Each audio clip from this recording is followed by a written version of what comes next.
घरगुती जेवणामध्ये बेस्ट मराठवाडा किचनची टेस्ट। नमस्कार मंडळी, मी अश्विनी तुमच्या माझ्या अर्थात आपल्या सगळ्यांच्याच लाडक्या मराठवाडा किचन या यूट्यूब चॅनलमध्ये तुमचं मनापासून स्वागत आहे। आज आपल्या मराठवाडा किचनमध्ये अगदी 20 ते 25 मिनिटांमध्ये तयार होणारी झटपट अशी मी व्हेज थाळी बनवलेली आहे। रेसिपी तशी खूप सोपी आहे, अगदी कमीत कमी वेळात आणि कमीत कमी साहित्यात बनवलेली आहे। तर चला मग आपण वेळ न घालवता रेसिपीला सुरुवात करूया। सगळ्यात अगोदर इथं आपण जिरा राईस बनवत आहोत। त्यासाठी मी तांदूळ घेतलेला आहे। मी बिर्याणीचा 1 वाटी तांदूळ घेतलेला आहे। तुमच्या आवडीनुसार तुम्ही कुठलाही वापरू शकता। आता हा तांदूळ आपल्याला 2 ते 3 पाण्याने व्यवस्थित धुवून घ्यायचा आहे। तांदूळ धुवून झाल्यानंतर त्यामध्ये पाणी ठेवून 10 मिनिटं याला भिजत ठेवायचा आहे।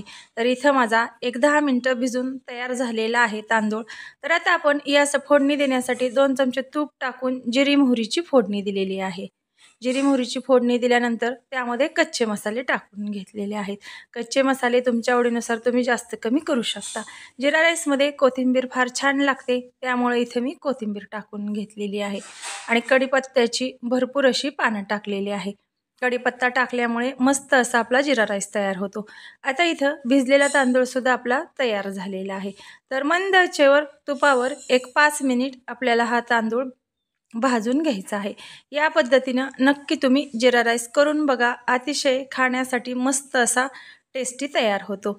1 वाटी तांदूळ घेतल्यामुळे इथे 1.5 वाटी आपल्याला पाणी वापरायचं आहे। जिरा राईस बनवण्याची ही पद्धत अतिशय सोपी आहे। चवीनुसार यामध्ये मीठ टाकलं आणि हाय फ्लेमवरती आपल्याला 1 शिट्टी घ्यायची आहे याची। आता तोपर्यंत इथं आपण पनीरची भाजी बनवत आहोत। त्यासाठी एका बाउलमध्ये मी इथं पनीरचे 1 वाटी वापरलेला आहे। अर्धी वाटी कांद्याचे काप आहेत, अर्धी वाटी शिमला मिरची आणि अर्धी वाटी टोमॅटोचे काप आहेत। चौकोनी पीसेसमध्ये सगळं कट करून घेतलेलं आहे। फ्रेश असं 2 चमचे यामध्ये दही टाकलेलं आहे। दही हे आंबट नसावं, फ्रेश असावं, त्यामुळे भाजीची चव अतिशय छान लागते। आता हे सगळं साहित्य आपल्याला मिक्स करून घ्यायचं आहे। या पद्धतीने नक्की तुम्ही चिली पनीर फ्राय करून बघा, अतिशय खाण्यासाठी मस्त चविष्ट अशी याची चव बनते। आता सेट होण्यासाठी आपण याला 10 मिनिट ठेवून घेतोय। तर इथे आपलं पूर्ण हे पनीर व्यवस्थित 10 मिनिटं सेट झालेलं आहे। तुम्ही पाहू शकताय, मी 10 मिनिटं ठेवलं होतं हे सेट होण्यासाठी। परत एकदा याला व्यवस्थित मी एका चमच्यानं एकजीव करून घेतलेला आहे। तर आता आपल्याला याला फोडणी देऊन घ्यायची आहे। त्यासाठी मी कढई ठेवलेली आहे। 3 ते 4 चमचे यामध्ये तेल टाकलेलं आहे। त्यामध्ये भरपूर अशी कढीपत्त्याची पानं टाकून घेतलेली आहे। व्यवस्थित कढीपत्ता परतला की त्यामध्ये कांदा आणि टोमॅटोचं मी वाटण बनवून घेतलेलं आहे। तर हे वाटण आता आपल्याला मंद आचेवर अगदी परतून घ्यायचं आहे। हे वाटण घातल्यामुळे भाजीची चव अतिशय मस्त अशी लागते आणि कलर सुद्धा छान येतो। आता इथं अद्रक लसूण खोबऱ्याचं मी हिरवं वाटण यामध्ये टाकून 2 चमचे घेतलेलं आहे। आता ते सुद्धा आपल्याला कांदा आणि टोमॅटोच्या प्युरीसोबत व्यवस्थित आपल्याला इथं परतून घ्यायचं आहे। तुम्हाला जर भाजी आंबट म्हणजे लागत असेल तर टोमॅटोच्या पूर्ण बिया काढून टोमॅटोची प्युरी बनवून घ्या। आता यामध्ये 2 चमचे आपण पनीर मसाला वापरलेला आहे। 1 चमचा गरम मसाला टाकून घेतलेला आहे, पाव चमचा हळद टाकलेली आहे, 1 चमचा बेडगी लाल मिरची पावडर टाकलेली आहे, चवीनुसार यामध्ये टाकून घेतलेलं आहे मीठ। आता सगळे मसाले आपल्याला व्यवस्थित हे परतून घ्यायचे आहेत। तुम्ही जितकं छान मसाले परतून घ्याल तितकी भाजी कुठलीही खाण्यासाठी छान लागते। भाजीची चव ही खरी त्या फोडणीवरती असते। तुम्ही जर व्यवस्थित त्याची फोडणी बनवली आणि थोडंसं कमी जास्त जरी साहित्य असेल तर भाजी खाण्यासाठी अतिशय चविष्ट अशी बनते। तर इथं मी 5 मिनिट तेल सुटेपर्यंत हे सगळे मसाले अगदी मंद आचेवर व्यवस्थित परतून घेतलेले आहेत। आता इथं आपले मसाले परतून झाल्यानंतर काय करायचं, जे आपण पनीर सेट करून घेतलेलं होतं ते आपल्याला यामध्ये टाकून घ्यायचं आहे। यामध्ये हे पनीर टाकून झाल्यानंतर व्यवस्थित आपल्याला 5 मिनिट याला हलवून घ्यायचं आहे। नक्की तुम्ही या पद्धतीनं पनीरची भाजी करून बघा। बनवण्याची पद्धत अगदी सोपी आहे आणि कमीत कमी साहित्यात पण खाण्यासाठी अतिशय मस्त अशी भन्नाट याची चव लागते। तर नक्की तुम्ही मराठवाडा किचनच्या पद्धतीनं पनीरची भाजी ट्राय करून बघा। व्यवस्थित सगळं हे परतल्यानंतर यामध्ये आता आपण 1 वाटी पाणी टाकून घेतलेलं आहे। चिली पनीर फ्राय तशी ही थोडीशी दाटसरच भाजी असते. आता यामध्ये 1 चमचा आपण टाकून घेतलेला आहे साखर आणि भरपूर अशी कसुरी मेथी. साखर टाकल्यामुळे आंबट गोड आणि जे आपण कसुरी मेथी यामध्ये टाकलेल्या आहे त्यामुळे भाजीची चव अतिशय छान लागते आणि दिसण्यासाठी सुद्धा भाजी अतिशय मस्त अशी दिसते. आता कसुरी मेथी यामध्ये टाकल्यानंतर परत एकदा आपल्याला व्यवस्थित याला 5 मिनिट वाफ घ्यायची आहे. तर इथं आता आपण वांग्याची भाजी बनवणार आहोत. त्यासाठी मी वांगे या पद्धतीने कट करून घेतलेले आहेत 4 पीसेसमध्ये. वांगे काळे पडू नये म्हणून आपण पाण्यात ठेवलेले आहेत. आता तोपर्यंत आपल्याला फोडणीची तयारी करायची आहे. 2-3 चमचे तेल टाकलं, त्यामध्ये अद्रक लसणाची पेस्ट टाकून घेतली, कोथिंबीरची आणि भरपूर असा कढीपत्ता टाकला. कढीपत्ता टाकल्यामुळे फोडणी भाजीची चव अतिशय मस्त अशी लागते. आता त्यामध्ये 1 वाटी बारीक चिरून घेतलेला टोमॅटो टाकला. टोमॅटो आपला व्यवस्थित परतल्यानंतर 2 चमचे टाकून घेतला गरम मसाला, 1 चमचा टाकली कांदा लसूण पावडर, पाव चमचा टाकली हळद आणि रेग्युलर भाज्याचा 1 चमचा टाकला काळा मसाला. चवीनुसार यामध्ये मीठ टाकलं आणि व्यवस्थित आपण हे सगळं परतून घेतलं. ही वांग्याची भाजी बनवण्याची पद्धत अगदी सोपी आहे. यासाठी जास्त काही आपल्याला आटास बनवावं लागत नाही, पण खाण्यासाठी अतिशय चविष्ट अशी बनते.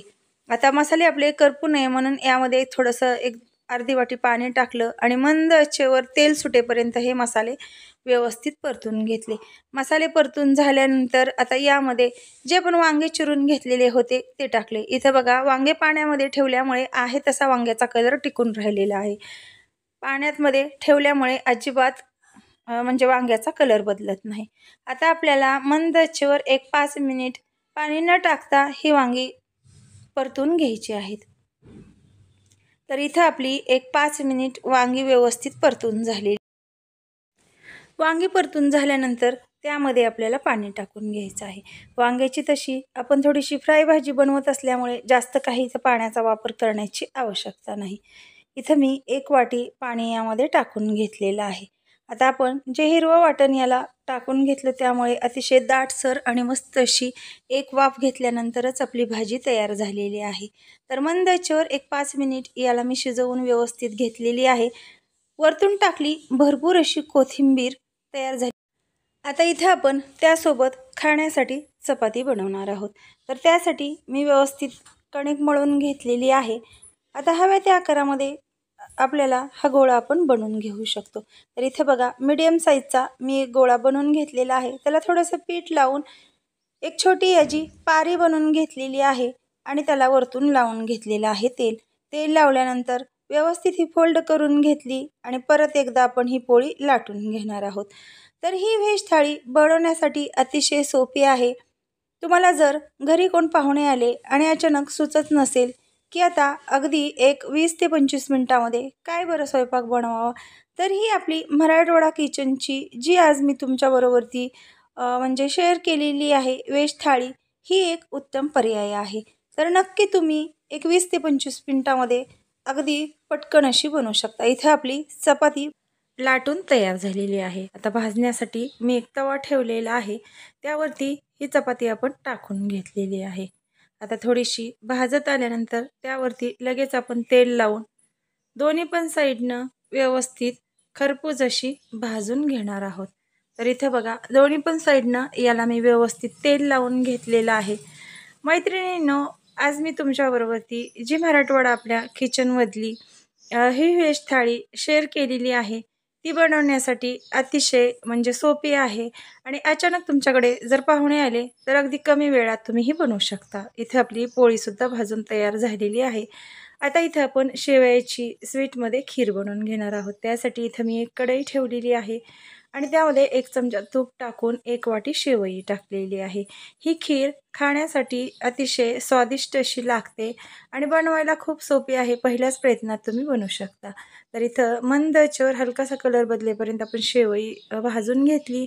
आता त्याच कढईमध्ये 2 ते 3 वाटी मी पाणी टाकलेलं आहे आणि 1 वाटी यामध्ये दूध टाकून घेतलेलं आहे. त्यामुळं काय होतं, शेवयाची खीर अतिशय मस्त खाण्यासाठी चविष्ट अशी लागते. 2 चमचे यामध्ये साखर टाकून घेतली, 1 चमचा विलायची पावडर टाकून घेतली. विलायची पावडरमुळे अतिशय खाण्यासाठी चविष्ट अशी खीर लागते. अर्धी वाटी ड्रायफ्रूटचे आपण यामध्ये टाकून घेतलेले आहे. तुमच्या आवडीनुसार तुम्ही कोणतेही यामध्ये वापरू शकता. मी काजूचे आणि बदामाचे काप वापरलेले आहेत. आता आपण जी भाजून घेतली होती शेवई ती यामध्ये टाकून घेतलेली आहे आणि 5 मिनिट याला आपण व्यवस्थित उकळी घेणार आहोत. ही खीर बनवण्यासाठी अगदी सोपी आहे. पहिल्याच प्रयत्नात तुम्ही परफेक्ट बनवू शकाल.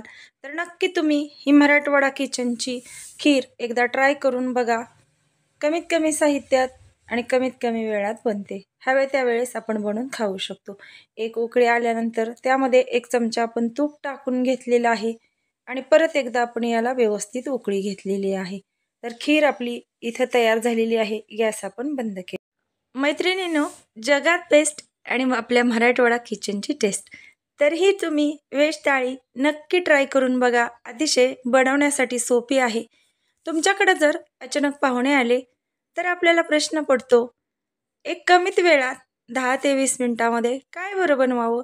तर नक्की तुम्ही लगेच सर्च करून ही मराठवाडा किचनची रेसिपी बनवू शकता. तर कशी वाटली तुम्हाला ही मराठवाडा किचनची व्हेज थाळी? ते मला नक्की कमेंट करून सांगा. आणि तुम्हीसुद्धा बनवल्यानंतर तुमचीसुद्धा एवढीच टेस्टी बनलेली आहे का? ते मला नक्की कमेंट करून सांगा. तर चला मग मैत्रिणींनो, भेटू आपण अशीच पुढील काहीतरी नवीन आणि पारंपरिक हटकी रेसिपी घेऊन. तोपर्यंत बाय बाय.